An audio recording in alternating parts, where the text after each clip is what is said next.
I'm curious about like how has your experience with colorism impacted your racial identity and how you perceive Blackness? Something my dad has said to me like so many times that it's just become normal is like if I'm going outside and it's a sunny day, he'll tell me to bring an umbrella, and I'm like, it's sunny. He's just like, yeah, but bring an umbrella to cover your face. Like, got me a hat, like cover your face, you're gonna get darker. And I'm like, why are you worried about my skin getting darker? And I'm like, I don't understand. Like, he's obviously got this from somewhere. You know, like this got so ingrained into his head so that he was passing it on to me.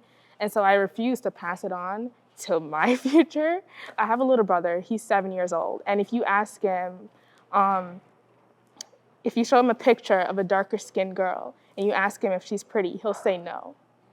There have been studies where you show little kids little pictures and they'll tell you, oh, the lighter person is prettier or smarter.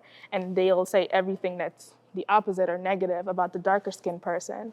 And so I feel like in my life, I just try to fight that. Like I always try to educate whoever it is that I see who has that opinion. Yeah, that reminds me of the doll test, right? You know, the experiment where, you know, they would sit black babies down, black children down, and ask them, you know, which one is the nicer doll, which one is the prettier doll, which one is the, you know, more well-behaved doll.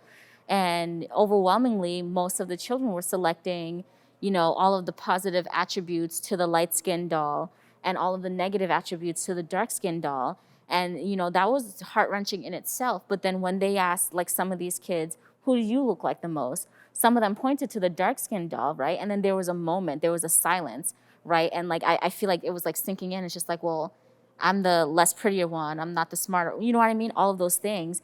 And a lot of this messaging starts when they're really young. I think this also ties back to anti-Blackness and the lack of representation on screen. Like, look at Raven Simone.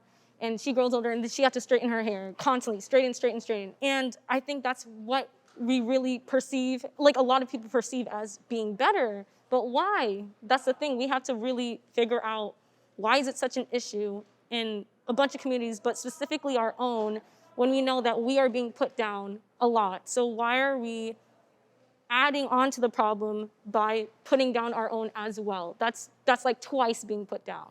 And that's even worse. Coming from two backgrounds, being Black and Mexican, I've seen both sides of this. If I'm around other Black people, sometimes my lighter skin is just like, oh, you know, you're pretty, you're beautiful, wow. I realized like there was little things that I would get like preferential treatment just because I was lighter skin. And it's crazy to think like that's how it really is.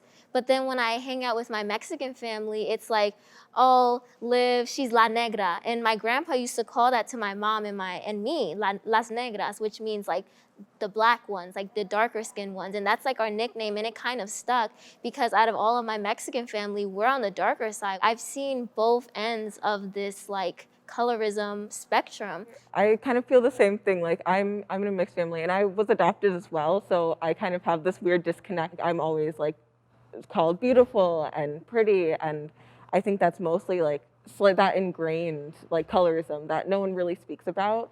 It's there. But at the same time, I've always felt like weirdly, like even though I've acknowledged my own privilege with having like lighter skin in the Black community, I feel like that's caused a lot of my insecurity with my lighter skin, which is really strange to think about because like my friends, like I mentioned, they're always like not looking to get like darker when they're at the beach, and I feel like I'm always like I feel like the odd one out, and like we don't have that same understanding because we never talk about colorism of like how that has affected both of us and why we both have insecurities connected to our like lighter, darker skin tones respectively. It's very weird to see people with like those different experiences and the experience of being on both sides of the spectrum and seeing how that has affected me in both ways and not really knowing where it comes from on each side of it is something that I wish I understood by having this conversation.